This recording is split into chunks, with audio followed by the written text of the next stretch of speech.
This is a short narrative told through a young woman's diary that covers from Monday to Saturday.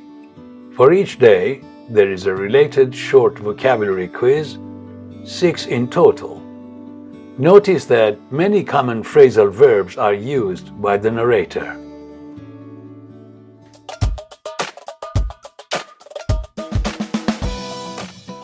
This is Stacy, a university student.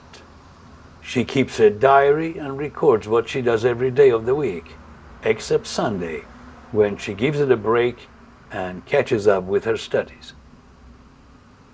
Something interesting happened to her this week. To find out what, you need to know what she did every day. So let's hear what she says. Monday, 15th of April. My alarm clock woke me up early this morning. I felt so sleepy I could hardly open my eyes, let alone get up. I'd stayed up late and watched a silly horror movie. Luckily, my first lecture didn't start until 10, so I decided to sleep in a bit. But the next time I woke up, it was 9:15. I jumped out of bed and rushed into the shower.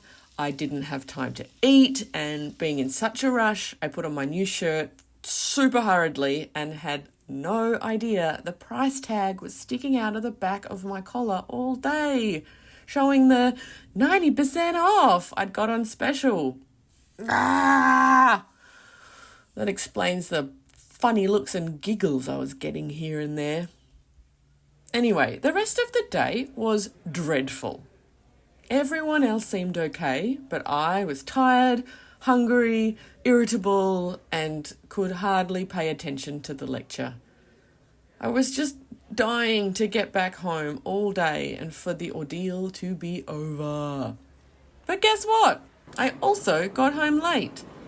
The bus got caught in a traffic jam, apparently caused by an accident. Ugh. Does it get any worse?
Tuesday, 16th of April. I slept like a log last night. After a quick sandwich, I went straight to bed and got up in good time to sit down and have a hearty breakfast. Later on the bus to uni, I saw an acquaintance that I didn't particularly feel like talking to, so I opened my book and pretended to read. She passed by me and walked onto the back of the bus. Just then I noticed a young guy looking at me with a grin, which rather annoyed me. So I looked away and went back to my book, though I was already distracted. Soon the bus stopped and I saw the guy get off. I was relieved until I heard a knock on the bus window. I looked out and saw the guy smiling and showing me a piece of paper that said, "Your book's upside down." Nah! And yes, unfortunately, he was right, and I'd been caught out by a total stranger, though in a funny way. I was taken by surprise and gave him a tiny smile. I thought that what he did was a little funny, so he deserved my smile.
Wednesday, the 17th of April.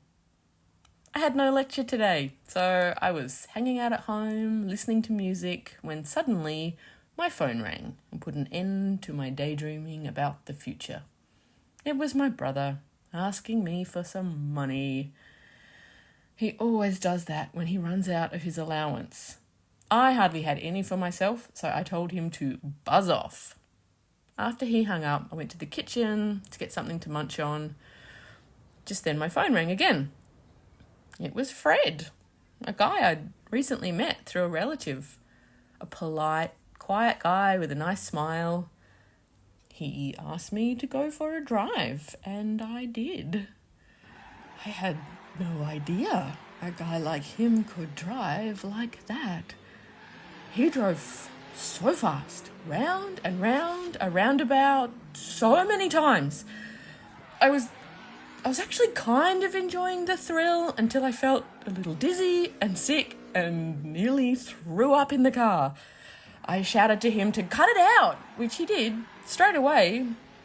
He looked a bit worried and tried to laugh it off in a quiet way, but I was a little embarrassed and a bit put off by the nausea and dizziness.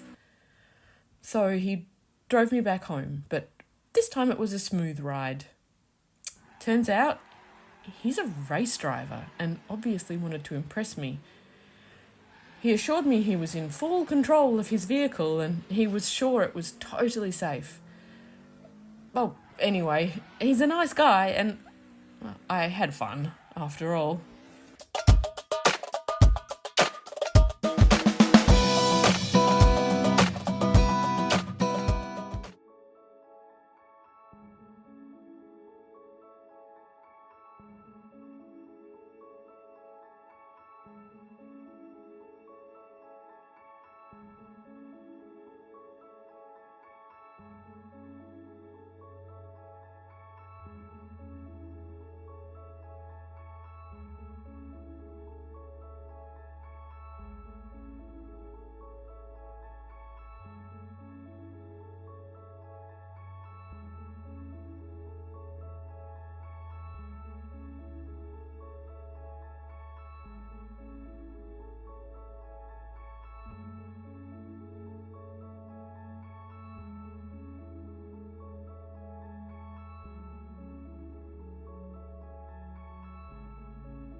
Thursday, the 18th of April.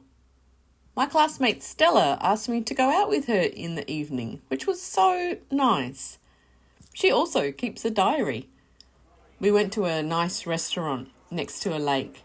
We had pizzas, which I love, but then Stella chewed my ear off about an argument she'd had with her boyfriend. She was annoyed at him because he kept forgetting what ice cream flavour she likes and what she doesn't like. I laughed at her for picking on him about it, but for her, it was serious. After all, she does really seem to know her ice cream. Honestly, I think either she's fallen for him and doesn't want to admit it, or she's fed up with him but doesn't want to split up yet. I eventually lost interest and kind of switched off. Honestly, she didn't seem to notice. Not surprising, because she was so busy talking. I just kept on eating, and I did really enjoy the dinner, which was her treat. My pizza was yummy yum. So, thanks, Stella.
Friday, the 19th of April. I was in a good mood and joined my classmates on campus. They were nice and helpful, and I got some good academic advice I could use for my assignment. We sat outdoors and talked about our studies and all that jazz. Felt pretty upbeat and went to all the lectures and paid attention to everything and took notes. Later on, I caught up with Jacinta and Chloe on campus and decided to go out to a nightclub. I had a quick dinner at home, had a shower and got dressed up for the night out with the girls. I had a ball at the nightclub. We chatted non-stop, laughed and danced. It was awesome. I was really getting into it when I noticed a guy coming towards me. He looked cool, so I smiled faintly and tried out my best dance moves. As he came up closer, he began to look familiar. Then he grinned and I remembered. He was the guy on the bus on Tuesday who caught me out holding my book upside down.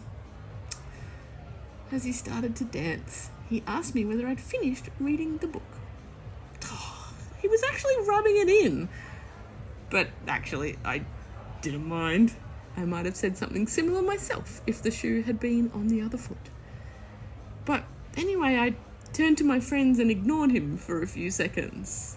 I guess I didn't want to give him the satisfaction of hearing my answer so quickly, but when I turned around, he wasn't there. I suppose he was embarrassed that I'd ignored him. In any case, I tried not to give it much thought and carried on dancing with my friends. It was a great night out, and I caught a taxi home safe and sound before midnight.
Saturday the 20th of April.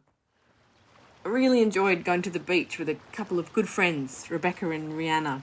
The weather was perfect and we had a great time swimming, chatting and laughing and relaxing on the beach. Just enjoying the surroundings, enjoying being outside. Later we had lunch in a cosy little restaurant. We were talking when suddenly... Oh no. I couldn't believe my eyes. Him again. The same grinning guy on the bus and in the nightclub suddenly appeared, walking towards us with a grin again. He was wearing an apron. He introduced himself as Jimmy and said he was a part-time sous chef and also taught basic bakery in a primary school. If he hadn't had a job there, I'd say he would have been stalking me. I ran into this guy 3 times in 3 different places this week. Talk about coincidence. Anyway, he was nice and polite and apologised for the cheeky message about the book being upside down. I smiled at him and changed the subject. I said, "Compliments to the chef." He looked delighted. But when I wanted to pay him a tip, he suggested I tip the waiter. I felt so silly. I should have known better, but I wanted to make it up to him for ignoring him at the nightclub. Anyway, my friend surprised me by suddenly saying they wanted to get together at the same restaurant, same time, next week. He smiled and said softly he was going to take the day off next week, but he'd just changed his mind. See you next week. Oh. My friends gave me meaningful looks. Rebecca said, "You never tip, and when you do, you tip the sous chef." We all laughed as we got up to leave. The sunset over the ocean had never looked so beautiful.